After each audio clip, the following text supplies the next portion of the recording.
Gunung Tidar Paku Tanah Jawa, pagelaran wayang kulit Dalang Edan.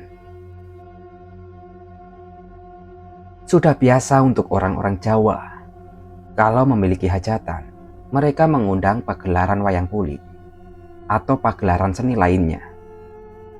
Tapi saat malam itu di desa Mas Irul sedang ada pagelaran wayang kulit.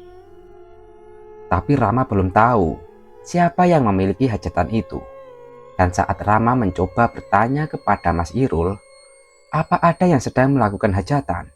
Tetapi Mas Irul menjawabnya dengan gelagat yang aneh. Dia seperti sedang ketakutan saat berbicara. Anu mas, ucap Mas Irul gugup. Anu apa mas? Sahut Rama yang menunggu kata-kata yang keluar dari mulut Mas Irul. Itu Juragan Broto yang mengundang padepokan wayang kulit. Katanya untuk bersih desa, ucap Mas Irul dengan badan yang gemetar.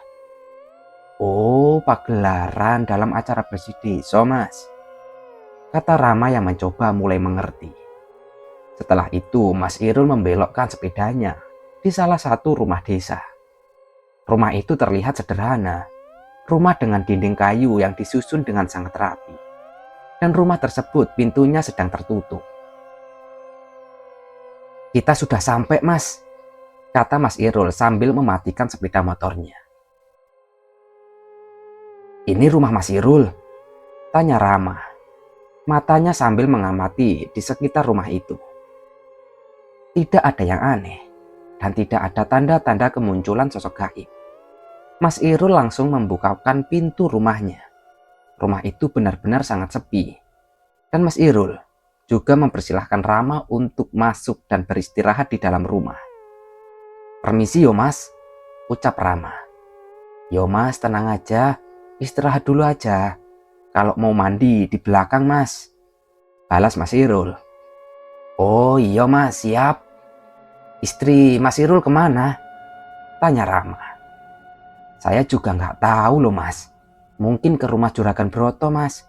Soalnya kemarin itu saya kebagian untuk bawa lauk buat acara pagelaran wayang itu mas, terang Mas Irul. Rama hanya mengangguk-ngangguk saja karena Rama datangnya sudah lumayan malam. Akhirnya dia memutuskan untuk membersihkan badannya terlebih dahulu. Dan Mas Irul sebagai tuan rumahnya, dia mengantarkan Rama ke tempat untuk melakukan mandi. Bukan kamar mandi atau bilik, tetapi sebuah sungai yang lumayan agak besar. Ternyata Mas Irul itu belum memiliki kamar mandi sendiri. Tunggu sebentar yo Mas Irul, ucap Rama yang mulai turun ke sungai. Iya mas, tenang aja, aku tungguin kok, balas Mas Irul. Rama langsung membuka pakaiannya dan dia langsung membasahi tubuh yang kotor berdebu itu dengan air sungai yang sangat jernih dan dingin. Saat Rama sedang mandi, dia tidak mendengar Mas Irul berkata lagi. Lalu Rama mencoba memanggilnya. Mas? Iya mas, aku masih di sini kok, jawabnya. Oh, tak kirain saya ditinggal loh, balas Rama yang sambil menggosok giginya. Piur! Tiba-tiba dari seberang ada sesuatu yang jatuh ke sungai. Lumayan keras suara yang ditimbulkannya. Mas Irul yang juga mendengarnya dengan sikap segera menyalakan senter yang dia pegang dan mengarahkan ke tempat sumber suara itu. Tetapi tidak ada tanda-tanda ada orang. Mas Rama? Panggil Mas Irul. Iya mas, hampir selesai kok. Tinggal pakai baju saja, jawab Rama. Apa Mas Rama juga mendengar suara tadi? Kata Mas Irul. Suara apa toh mas? Tanya Rama yang berpura-pura tidak tahu. Sepertinya ada sesuatu yang jatuh di sungai mas. Suaranya lo keras banget, kata Mas Irul lagi. Tidak kok mas, mungkin Mas Irul salah denger aja, ucap Rama dengan santai. Setelah selesai, Rama segera mengajak Mas Irul untuk kembali ke rumahnya lagi. Tapi Rama sempatkan menoleh ke belakang untuk memastikan jika sosok yang sempat mengganggunya tadi tidak mengikutinya. Sepertinya sudah mulai kelihatan keanehan di desa ini, geming Rama dalam hati. Suara gamelan yang mengiringi pagelaran wayang kulit itu juga sudah mulai terdengar, yang artinya pagelaran wayang sudah akan dimulai. Sebelum Rama berangkat ke tempat pagelaran itu, roh Tio kembali muncul. Dia selalu mengingatkan Rama untuk tetap waspada. Karena katanya Dalang Edan sudah mulai melancarkan rencananya. Dalang itu sudah mulai bergerak. Hati-hati, ucap roh Tio pada Rama.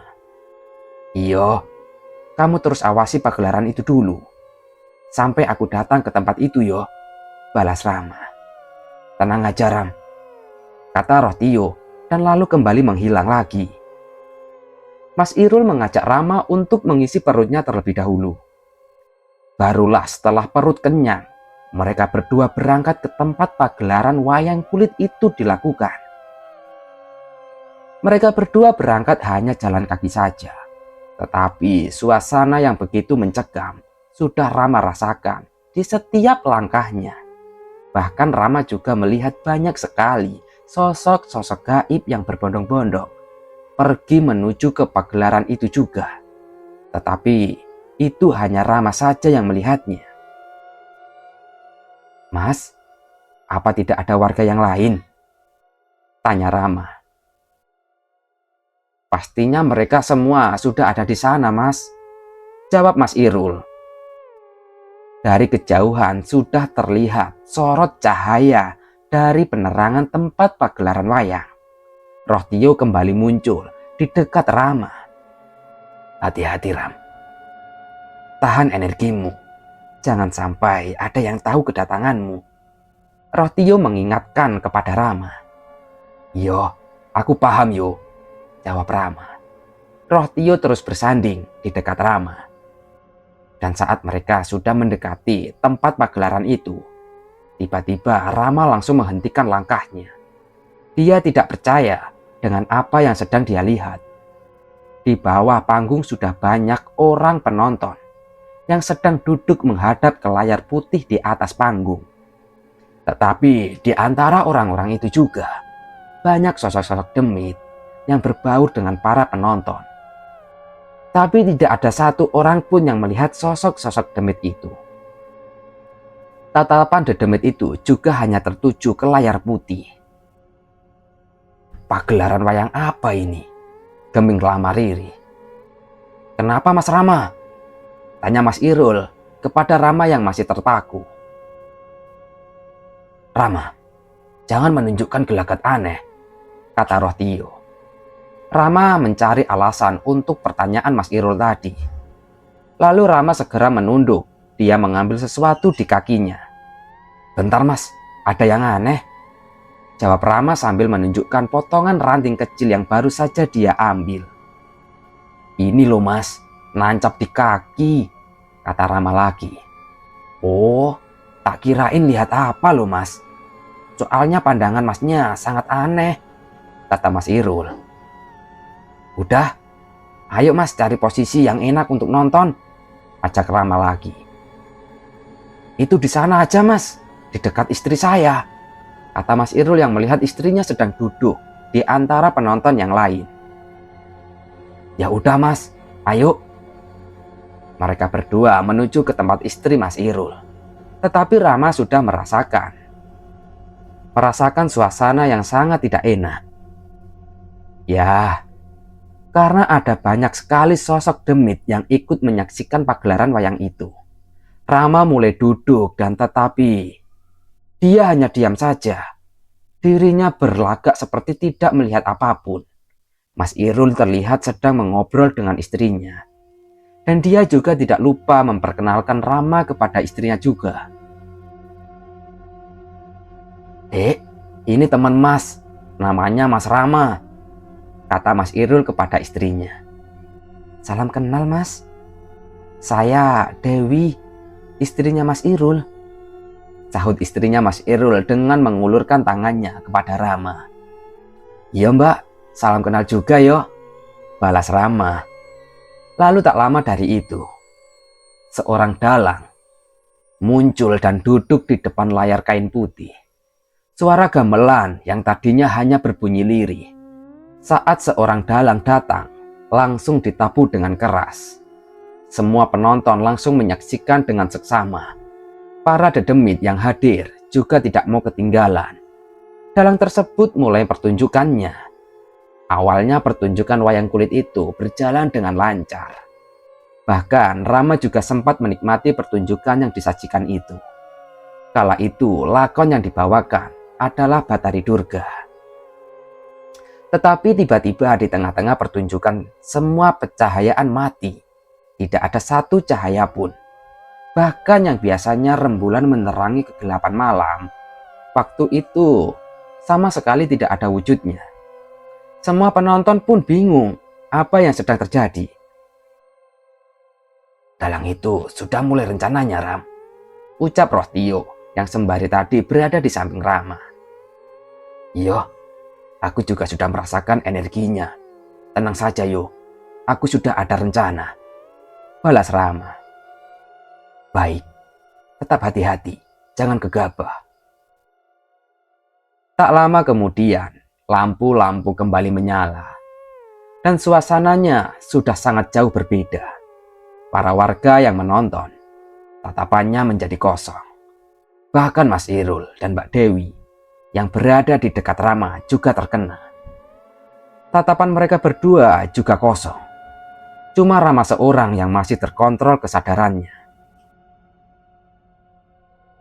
Yang tambah mengerikannya lagi, di layar depan bukan wayang kulit lagi yang menjadi pertunjukan. Tapi yang dipegang dalang edan itu adalah tubuh manusia yang dijadikan seperti wayang. Tubuh manusia itu terlihat sudah membusuk. Bahkan layar kain putih yang sangat bersih ternodai dengan cairan hitam dari tubuh manusia yang dijadikan pertunjukan itu. Memang dasar dalang edan tenan. Geming Rama. Rama menoleh ke arah Mas Irul. Lalu dirinya mencoba menegur Mas Irul. Mas Irul, kata Rama sambil menggoyangkan badan Mas Irul. Tapi Mas Irul tidak menanggapi teguran Rama. Dirinya tetap memandang ke arah pertunjukan itu yang masih dengan tatapan kosong. Rama pun langsung memegang muka Mas Irul dan membacakan ayat-ayat suci untuk menyadarkannya. Setelah selesai membacakan doa, tangan Rama menggenggam seolah seperti memegang sesuatu dan langsung melemparkannya. Seketika Mas Irul kembali mendapatkan kesadarannya. Dia bingung apa yang baru saja terjadi dan dia menanyakan kepada Rama. Mas Rama, apa yang baru saja terjadi sama saya, Mas? Ucap Mas Irul kebingungan. Nanti saja, Mas. Yang terpenting sekarang Mas Irul jaga istri Mas dulu, kata Rama lagi. Tanpa Mas Irul sadari, ternyata mata batinnya terbuka. Dan saat dia ingin mengajak bicara istrinya, barulah dia menyadari situasi di tempat pagelaran tersebut. Penglihatannya menangkap banyak sekali sosok-sosok demit yang sama sekali belum pernah Mas Irul lihat. Seketika tubuh Mas Irul langsung kaku, tidak bisa digerakkan. Dia menelan ludahnya sendiri. Untuk berbicara saja, mulutnya Mas Irul sangat kaku. Rasa takut langsung menguasai dirinya. Dari tadi ya seperti ini suasananya, Mas, ucap Rama yang mengetahui jika Mas Irul sudah melihat situasi sebenarnya. Apa? Suara Mas Irul tertahan. Padahal suara Mas Irul tidak jelas. Tapi seolah Rama sudah tahu apa yang ingin Mas Irul ucapkan. Lalu Rama langsung menjawabnya. Iya, Mas, aku mengerti tentang hal gaib. Dan aku juga bisa melihat makhluk-makhluk yang tak kasat mata, kata Rama lagi. Sudah, Mas Irul tenang saja. Jangan bergerak sama sekali. Jika Mas Irul tidak kuat, lebih baik Mas Irul pejamkan matanya saja. Tambah Rama memberi saran. Sepertinya Mas Irul sudah sangat ketakutan. Untuk menjawab ucapan Rama saja, dia hanya mengangguk-ngangguk saja. Tiba-tiba dalang edan itu melemparkan tubuh manusia yang dia pegang ke arah penonton. Tetapi anehnya, para penonton, baik manusia maupun dedemit, langsung berlari berebutan untuk mengambil tubuh manusia yang dijadikan sebuah wayang itu. Bukan untuk diambil, tetapi mereka berebutan untuk memakan tubuh manusia itu. Rama pun merasa sangat geram sekali. Dia ingin segera menantang dalang edan itu. Tetapi dia kembali teringat akan ucapan Sukma dan Tio. Supaya tidak gegabah untuk mengambil keputusan. Jadi Rama hanya menyaksikannya saja. Tetapi sebenarnya Rama sudah menyiapkan rencana. Yang hanya dirinya saja yang tahu rencana itu. Bahkan roh Tio yang mengingatkan dari tadi, dia tidak tahu jika Rama sudah merencanakan sesuatu. Ram, kapan kamu akan melakukan rencanamu itu? Tanya roh Tio. Sudah dari tadi, yo. Coba kamu lihat di setiap sudut tempat ini, ucap Rama. Tio pun melihatnya, dan benar saja, di setiap sudut sudah ada sosok yang dirinya juga tahu siapa sosok-sosok itu. Gila. Sejak kapan kamu memanggil mereka, Ram? Tanya roh Tio lagi. Sejak tadi, saat mau berangkat, kata Rama. Sosok-sosok yang Rama panggil itu sudah pasti bukan sosok biasa. Ada Jagatpati yang duduk di pojok paling belakang tempat itu. Dan juga ada Nyai Larasati, sosok penjaga air terjun, sekaligus penjaga keris geni ireng. Dan yang paling kuat adalah sosok kera putih yang sedang duduk santai di atas ranting pohon. Tetapi kehadiran para sosok itu tidak disadari oleh dalang edan. Dalang edan itu menyuruh salah satu sindennya untuk mendekat kepadanya. Lagi-lagi Rama tidak menduga apa yang akan dilakukan oleh dalang edan itu. Sinden yang diminta untuk mendekat itu disuruh untuk membuka seluruh pakaiannya. Benar-benar gila orang itu, geming Rama lagi. Apa yang akan dilakukan dalang itu? Tambahnya, dia akan menjadikan sinden itu pengganti dari tubuh manusia yang dia lempar tadi, sahut Tio yang mulai mengerti alurnya. Tidak bisa ini, yo. Harus dihentikan, kata Rama. Belum saatnya, Ram. Ini belum di puncaknya. Tio masih mencoba mencegah Rama. Itu nyawa manusia, yo. Balas Rama dengan nada tinggi. Aku tahu, Ram. Tapi jika kamu langsung bertindak, semua orang yang masih dalam pengaruhnya itu akan menyerang kamu. Dan tidak mungkin kamu akan membunuh mereka semua, kan? Jelas Tio kepada Rama. Rama membuang nafas kesal. Tunggu waktu yang tepat dulu, kata Tio lagi. Sinden tersebut dengan satu persatu melepaskan pakaiannya. Tidak ada tanda-tanda penolakan dari sinden tersebut. Dan Rama tidak sanggup untuk melihat kejadian itu. Dia menunduk menahan emosinya. Lalu setelah semua pakaian yang dikenakan sinden itu terlepas, dalang edan itu mencabut keris di pinggangnya dan menyayatkan bilah kerisnya ke leher sinden yang sudah telanjang itu. Darah merah bermunceratan.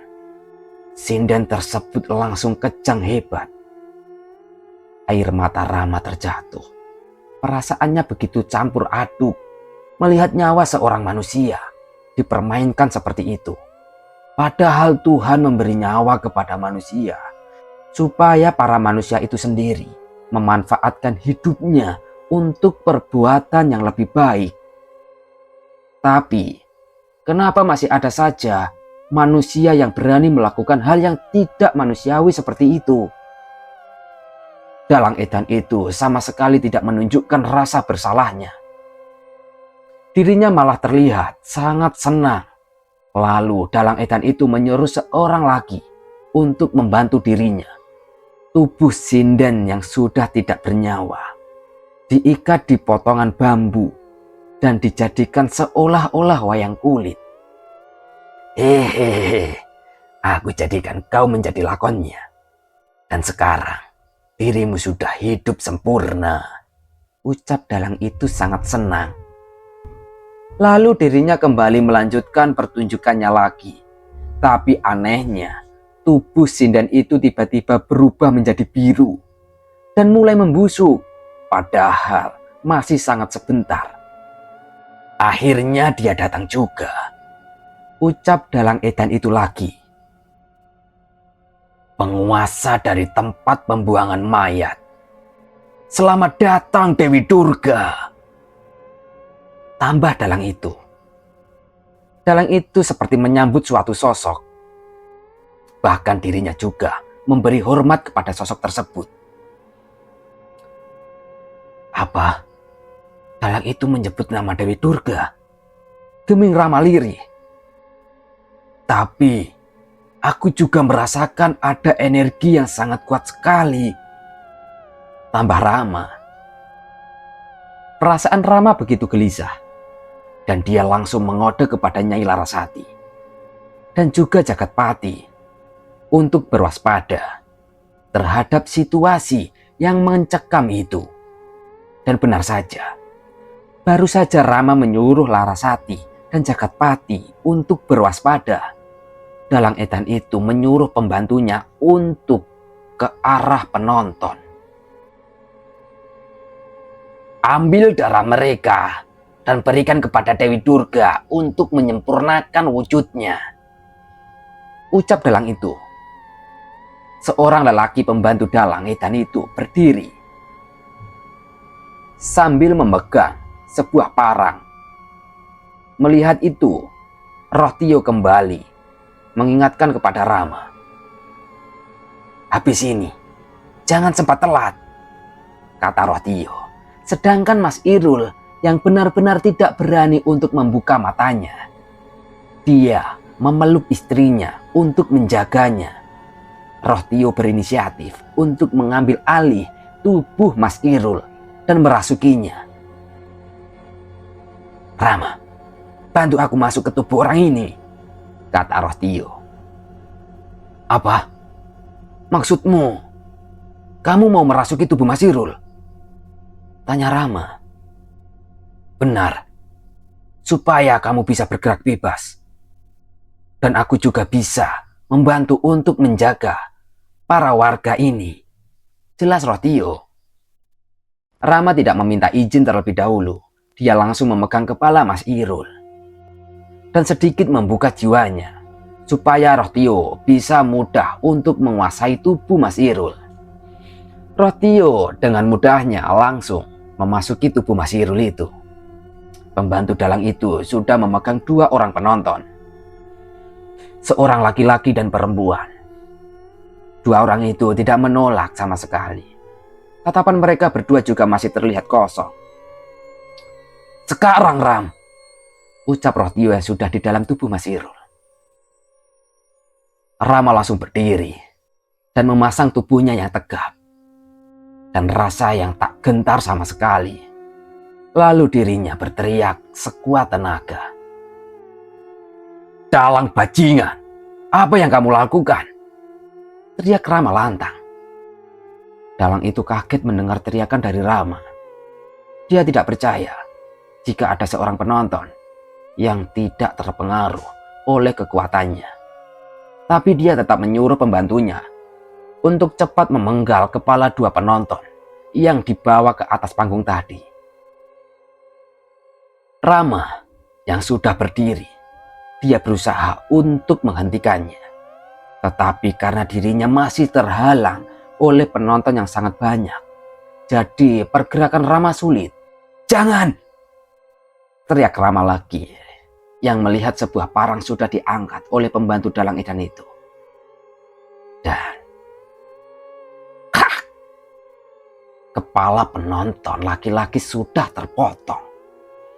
Hanya berselang beberapa detik saja, kepala penonton perempuan juga sudah terpotong. Dua kepala sudah terpotong itu ditancapkan pada sebuah tiang besi yang dipajang di atas panggung. "Darah yang kau inginkan sudah aku penuhi. Sekarang dirimu sudah aku bangkitkan dengan sempurna. Datanglah dan ambil semua tumbal yang sudah aku siapkan," ucap dalang itu. Sedangkan Rama berusaha untuk menuju ke tempat dalang edan itu berada. Tetapi tiba-tiba dari balik layar kain putih muncul sebuah bayangan yang begitu besar, dan energi yang dikeluarkan sangatlah pekat dan mencekam. Benar, itu adalah Dewi Durga yang sudah bangkit sempurna. Rama langsung berhenti. Dia tidak percaya jika sosok Dewi Durga memiliki energi seperti itu. Bahkan Rama baru pertama kali merasakan kekuatan yang sebesar itu. "Gila, kekuatan macam apa ini? Aku baru pertama kali merasakan yang seperti ini. Kekuatannya hampir setara dengan kekuatan kerajaan Karangwisesa. Ini benar-benar gila," geming Rama. Dalang itu tidak memperdulikan keberadaan Rama. Sosok bayangan itu merobek layar kain putih dari belakang dan muncul di atas panggung. Wujudnya begitu mengerikan. Rambut panjang yang terurai dan mata merah menyala. Dan sosok itu memiliki tangan sebanyak 8. Di setiap tangannya memegang beberapa senjata. Tiba-tiba seekor kera putih melompat di pundak Rama. Kera itu adalah jelmaan dari Hanuman. Lalu dia seperti sedang memberi isyarat kepada Rama. Karena Rama dan kera itu sudah seringkali berkomunikasi, jadi Rama bisa mengerti isyarat yang diberikan kera putih tersebut. "Lalu apa yang harus aku lakukan, Hanuman?" tanya Rama kepada kera putih itu. Dan kera putih itu kembali memberi isyarat lagi kepada Rama. Dia menyuruh Rama untuk mengamankan orang-orang yang ada di tempat itu. Karena dalang edan sudah mulai mengambil satu persatu penonton untuk dipenggal kepalanya. Tidak mungkin. Tidak mungkin aku menyadarkan mereka semua satu persatu. Sudah pasti akan memakan waktu yang sangat lama, ucap Rama. "Tenang saja, Mas, ada aku yang akan membantu," ucap seorang yang berada di antara penonton tersebut. Itu bukan Mas Irul ataupun Rohtio, tapi seorang itu ternyata adalah Bara. Seorang pemuda yang beberapa waktu lalu bertemu dengan Rama di pasar Guyu, alam gaib Gunung Merbabu. "Kamu? Bukannya kamu Bara? Kenapa bisa ada di sini?" tanya Rama. "Iya, Mas. Yang beberapa waktu lalu bertemu di tempat yang Petro. Ceritanya panjang, Mas. Nanti saja aku jelaskan," balas Bara. "Biar aku dan teman Mas Rama yang merasuki orang itu untuk menyadarkan orang-orang, dan Mas Rama hadapi saja sosok dalang edan itu," tambahnya. "Lalu bagaimana dengan sosok Dewi Durga?" tanya Rama lagi. "Sosok itu biar ditahan oleh kera putih, dan sosok buto yang sedang duduk itu nanti teman Mas yang satunya biar membantu Mas Rama," kata Bara yang menjelaskan kepada Rama. "Baik, kalau begitu kita bagi tugas," Rama menyetujui saran dari Bara. Dan mulut Bara langsung bergeming membacakan sesuatu yang tidak terdengar. Tetapi tiba-tiba seluruh demit yang sedang berbaur dengan para penonton langsung terlempar menjauh. Kemudian muncullah sebuah pembatas gaib yang hanya menyelimuti semua orang penonton saja. Bahkan sejak tadi, roh Tio yang merasuki Mas Irul sudah bergerak untuk menyadarkan orang-orang. Lalu kera putih yang berada di pundak Rama, dia langsung melompat ke arah Dewi Durga. Lalu wujudnya berubah menjadi sosok kera besar. Dan kemudian disusul juga oleh Jagatpati, satu sosok perempuan Dewi yang memiliki kekuatan tiada tanding, berhadapan langsung oleh dua sosok yang berasal dari zaman pewayangan, yaitu kesatria kera putih dan sosok Buto, abdi dari kerajaan Rahwono. Nyai Larasati, sekarang giliran kita yang bergerak, kata Rama. Nyai Larasati yang dari tadi hanya mengamati dari kejauhan, dia langsung melayang mendekat kepada Rama. Lalu mereka berdua segera menghampiri Dalang Edan itu. Dalang Edan, apa kau akan tetap mengabaikanku? Rencanamu sudah aku gagalkan. Rencanamu sudah aku gagalkan semuanya, kata Rama. Kamu itu apa manusia bodoh? Coba lihat itu. Masih sebentar saja, dua ingonmu sudah babak belur, kata Dalang Edan itu sambil menunjuk ke arah Hanoman dan Jagatpati. Tetapi sekarang giliranmu untuk babak belur, jawab Rama. Coba saja kalau kamu bisa, ucapnya. Dalang itu masih mempunyai pengikut, yaitu para penabuh gamelan sebagai pengikutnya. Jadi sebelum Rama menghadapi dalang itu, dia harus menyelesaikan pengikutnya terlebih dahulu.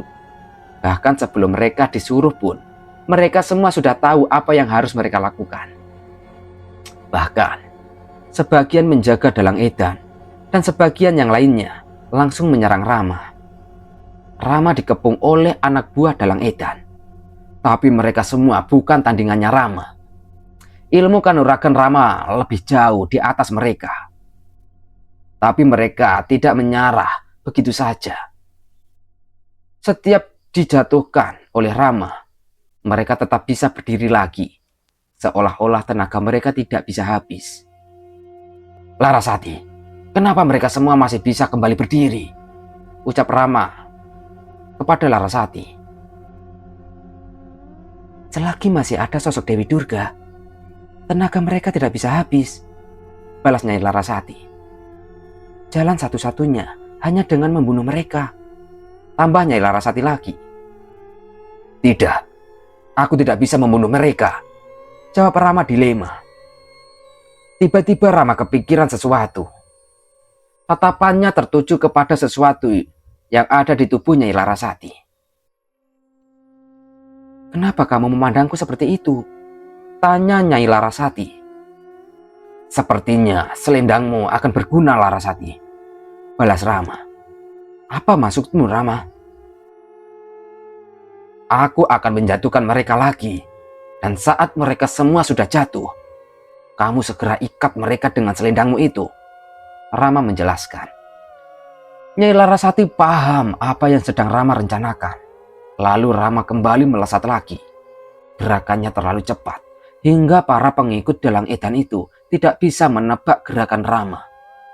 Mereka semua langsung terjatuh akibat serangan Rama itu. Dan Nyai Larasati juga segera melempar selendangnya.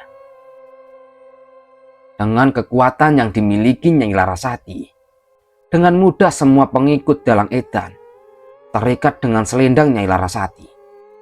Rencana Rama berhasil. Mereka tidak bisa bergerak lagi, karena selendang itu sudah diselimuti dengan kekuatan magis. Dan barulah Rama langsung menghampiri sosok Dalang Edan keparat itu. Sekarang giliranmu, Dalang Edan, kata Rama dingin. Serang dia, ucap dalang itu menyuruh siasa pengikutnya. Tapi Larasati langsung menahannya dan menyuruh Rama untuk segera mengurus dalang edan itu. Kamu benar-benar ingin melawanku, kata dalang edan kepada Rama. Tidak ada pilihan lagi, balas Rama. Baiklah, mari, sekuat apa dirimu itu, sampai berani-beraninya mengganggu rencanaku, ucap dalang itu lagi. Tidak Rama pungkiri, tiba-tiba dalang itu melakukan serangan pukulan jarak jauh. Rama tidak sempat untuk menghindar, hingga semua gumpalan angin yang langsung menghantam di dadanya. Rama terpental akibat serangan dalang itu yang sangat kuat. Saat Rama mau berdiri lagi, tiba-tiba isi perutnya langsung keluar. Tetapi yang keluar adalah cairan merah. Hanya terkena pukulan seperti itu saja, sudah muntah darah, kata dalang itu meremehkan. Rama sudah kembali berdiri lagi. Dan hanya sekedipan mata, Rama sudah berada di depan dalang itu. Lalu tangan Rama langsung mencekik leher dalang tersebut. Tapi yang membuat Rama sedikit tidak percaya lagi, dalang itu bukannya kesakitan, tapi dia malah membalas cekikan Rama. Rama dan dalang edan itu saling mencekik. Entah kebetulan atau tidak, mulut mereka berdua saling bergeming, membacakan sebuah mantra mereka masing-masing. Tapi yang keluar dari tangan mereka sama-sama api hitam. Dengan cepat api hitam milik Rama merambat ke tubuh dalang edan itu. Sedangkan api milik dalang edan itu tidak bisa merambat ke tubuh Rama. Hanya saja rasa panas yang Rama rasakan di lehernya. Tetapi saat Rama amati, api hitam milik dalang edan itu ternyata berbeda dengan api milik Rama sendiri. Api yang ada di tangan dalang itu dilahap oleh api milik Rama. Dan kulit dari dalang edan itu sudah mulai melepuh, lalu mengelupas akibat rasa panas dari geni ireng milik Rama. Dan dalang edan itu terjatuh tak berdaya. Api hitam Rama masih terus membakar. Saat Rama lihat, ternyata dalang itu sudah tidak bernyawa. Mengetahui dia menyelesaikan tugasnya, Rama langsung meninggalkan tubuh dalang edan itu, lalu menuju ke tempat Hanuman dan Jagatpati yang sedang melawan Dewi Durga. Tetapi saat Rama sampai di tempat itu, dia hanya melihat Hanuman saja. Rama tidak melihat keberadaan Jagatpati. Entah di mana dirinya berada. Tubuh Hanuman sudah banyak sekali mendapatkan luka. Dan juga terlihat dia sudah mulai kehabisan tenaga. Hanuman, jangan memaksakan diri, teriak Rama.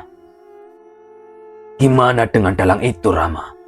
Kata Hanuman sambil menahan tangan Dewi Durga. Sudah selesai, jawab Rama. Hanuman langsung menendang tubuh Dewi Durga. Lalu dia segera melompat ke Rama dan kembali berubah menjadi monyet kecil. Dewi Durga terlalu kuat, Rama. Cara satu-satunya mengembalikan ke asalnya, ucap Hanuman yang sudah berubah wujud itu. Memangnya dia berasal dari mana? Tanya Rama lagi. Setra Ganda Mayit, sahut Bara yang sambil berjalan menuju ke Rama. Setra Ganda Mayit? Tempat apa itu? Tanya Rama yang tidak mengetahui tentang nama tempat itu. Itu adalah tempat untuk pembuangan mayat. Dan Dewi Durga tersebut adalah penguasa di tempat itu. Jelas Bara singkat. Siapa kira-kira yang bisa membawa Dewi Durga kembali ke tempat itu? Geming Rama berpikir. Rama dan Bara berpikir, siapa kira-kira yang bisa membawa Dewi Durga itu? Tetapi tiba-tiba dari kejauhan ada sosok Buddha yang melompat dan jatuh di dekat Rama dan Bara. Sosok buta itu adalah Jagatpati. Lalu dirinya menyuruh Rama untuk segera mengeluarkan keris geni ireng. Hanya kekuatan kerismu yang bisa mengembalikan Dewi Durga itu, ucap Jagatpati dengan suara yang berat. Seketika Bara menoleh kepada Rama. Lalu sosok kera putih juga berkata, benar yang dia ucapkan, Rama. Api hitam yang berada di keris pusakamu itu berasal dari kekuatan Dewi Durga. Api hitam suci. Tambah kera putih jelmaan Hanuman. Secara tidak langsung, kamu bisa membuka gerbang menuju ke tempat Setra Ganda Mayit, sahut Jagatpati. Keris geni ireng langsung Rama keluarkan. Api hitam di kerisnya itu merespon akan adanya sosok Dewi Durga. Api tersebut menyala lebih besar dari biasanya. Seolah kekuatannya bertambah. Sedangkan Nyai Larasati yang sudah menyatu dengan keris geni ireng, dia juga merasakan ada kekuatan yang merasuk kepada dirinya. Entah bagaimana bisa, tiba-tiba dia berucap, aku bisa membuka gerbang itu. Aku merasakan tempat itu sangat mengerikan. Tapi meskipun sulit, aku bisa membuka portal. Dewi Durga tidak akan mau untuk masuk lagi sebelum dirinya mendapatkan apa yang sudah dijanjikan kepadanya. Terang Nyai Larasati kepada Rama dan Bara. Mendengar pernyataan dari Nyai Larasati, Rama langsung kembali teringat akan para warga yang ada di tempat itu. Lalu dia menanyakan kepada Bara, Mas Bara, bagaimana dengan para penonton? Tanya Rama. Tenang saja, Mas. Mereka semua sudah kembali normal. Dan sekarang teman Mas Rama yang menjaga mereka semua, balas Bara. Baguslah kalau begitu. Jadi sekarang kita hanya bisa fokus kepada Dewi Durga saja, kata Rama. Berikan kerismu kepadaku, Rama, minta Nyai Larasati kepada Rama. Keris geni ireng Rama berikan kepada Nyai Larasati. Lalu Nyai Larasati langsung melesat ke arah Dewi Durga yang sedang bergerak mendekati para warga. Rama dan Bara juga langsung merapat kepada warga. Mereka harus membantu Roh Tio untuk menjaga semua warga. Sedangkan Kera Putih dan Jagatpati mendekat kepada Nyai Larasati untuk membantunya. Kera Putih melompat di pundak Nyai Larasati. Aku masih memiliki kekuatan yang bisa membantumu, ucap Kera Putih itu. Melihat ada 3 sosok yang menghadangnya lagi, Dewi Durga kembali marah. Masih belum kapok juga. Setelah aku hajar, kata lirih tapi penuh dengan ancaman. Ini bukan tempatmu, Dewi. Kamu harus kembali ke asalmu, balas Nyai Larasati. Dewi Durga merasakan kekuatan dari keris geni ireng. Dia tidak percaya jika keris itu memiliki kekuatan dari dirinya. Api hitam itu? Dari mana kamu mendapatkan api hitam itu? Kata Dewi Durga yang merasakan. Tidak perlu tahu kamu. Dari mana aku mendapatkan keris ini? Jawab Nyai Larasati. Jagatpati, bersiap jika portal menuju Setra Ganda Mayit terbuka. Langsung bawa Dewi Durga itu masuk, kata Nyai Larasati kepada Jagatpati. Jagatpati langsung mengeluarkan kekuatan penuhnya. Wujudnya langsung berubah. Sosok buto dengan dihiasi aksesoris emas di tubuhnya. Dan kekuatan Hanuman juga mulai merasuk kepada tubuh Nyai Larasati. Nyai Larasati mulai membacakan mantra untuk membuka gerbang Setra Ganda Mayit. Dengan ikatan kekuatan api hitam keris geni ireng, Nyai Larasati bisa terhubung dengan alam tersebut. Tak lama, pusaran hitam mulai muncul. Energi yang sangat besar bisa dirasakan seluruh makhluk yang ada di tempat itu. Nyai Larasati mengingatkan kepada Rama dan Bara. Hati-hati, makhluk yang ada di alam itu akan berusaha untuk keluar juga, ucapnya. "Bara, kita harus mencegah mereka supaya tidak keluar," kata Rama. "Baik Mas," balas Bara singkat. Mereka berdua langsung melesat mendekat ke pusaran portal hitam itu. Portal menuju ke Setra Ganda Mayit terbuka. Saat Rama dan Bara melihat sosok-sosok di dalamnya, merasa sangat terkejut. Karena sosok di dalamnya itu semuanya adalah sosok kuat. Bara pun ternyata juga memiliki kekuatan yang tidak kalah hebatnya dengan kekuatan Rama. Setiap ada makhluk yang berusaha keluar, langsung ditendang oleh Rama dan Bara. "Jagatpati, cepat bawa Dewi itu masuk ke pusaran hitam itu," teriak Nyai Larasati kepada Jagatpati. Dengan tubuh yang besar dan berotot, Jagatpati juga mengerahkan seluruh kekuatannya untuk menerjang Dewi Durga dan langsung membawanya masuk ke dalam pusaran hitam itu. "Larasati, Dewi Durga sudah masuk. Cepat tutup lagi portalnya," teriak Rama. "Tidak bisa, Rama. Harus aku ikut masuk ke dalam sana untuk menutupnya," balasnya juga. Balasnya yang juga langsung melesat untuk masuk ke portal. Jagatpati, Nyai Larasati, dan Kera Putih, jelmaan Hanuman, ikut masuk ke dalam Setra Ganda Mayit. Melihat itu, Rama ingin juga ikut masuk. Tetapi sebelum itu terjadi, portal hitam itu langsung menutup. Bahkan keris geni ireng masih dibawa oleh Nyai Larasati. Menutupnya portal bebarengan dengan suara ayam berkokok. Rama langsung terbaring. Dia kehilangan tenaga yang sangat banyak. Bara membantu Rama untuk berdiri dan mendekat kepada para warga.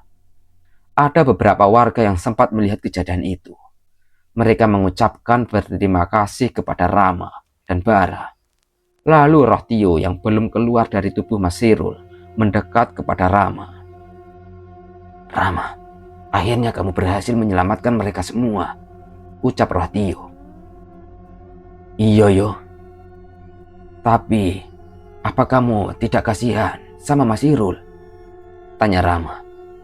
"Iya Mas, kasihan pemilik tubuhnya," sahut Bara. "Hehe, iya maaf Ram, lupa aku," kata roh Tio. "Mas Bara, tolong bantu teman saya untuk keluar yo," minta Rama. Roh Tio dibantu Bara untuk keluar dari tubuh Mas Irul. Saat Tio keluar, tubuh Mas Irul langsung terkulai lemas. Dan lalu warga yang lain juga langsung mengurus 2 orang korban yang sudah terpenggal kepalanya. Jasad itu dia bawa ke rumah untuk segera diurus pemakamannya. Rama dan Bara tidak langsung pergi. Mereka berdua juga ikut membantu para warga. Sempat juga Rama berbincang dengan salah satu warga. "Masnya ini sebenarnya dari mana?" tanya salah satu warga. "Saya dari Jawa Timur, Pak," balas Rama. "Kok bisa sampai di desa sini?" tanyanya lagi. "Iya Pak, saya mau ke Magelang, ke Gunung Tidar," kata Rama. Bara yang tidak jauh dari Rama, dirinya mendengar pernyataan Rama itu. "Mas Rama juga mau ke Gunung Tidar?" sahut Bara yang baru saja datang.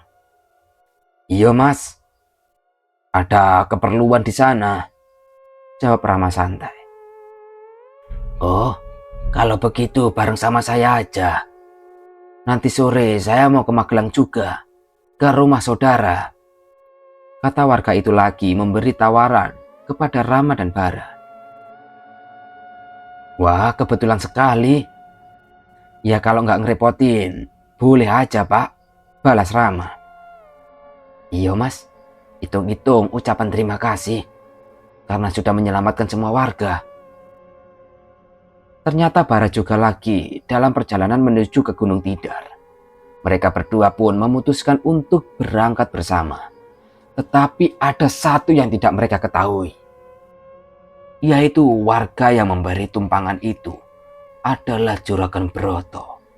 otak dari kebangkitan Dewi Durga. Bersambung. Lanjut ke bagian 3. Sekian, saya Pandu Amerta, pamit undur diri.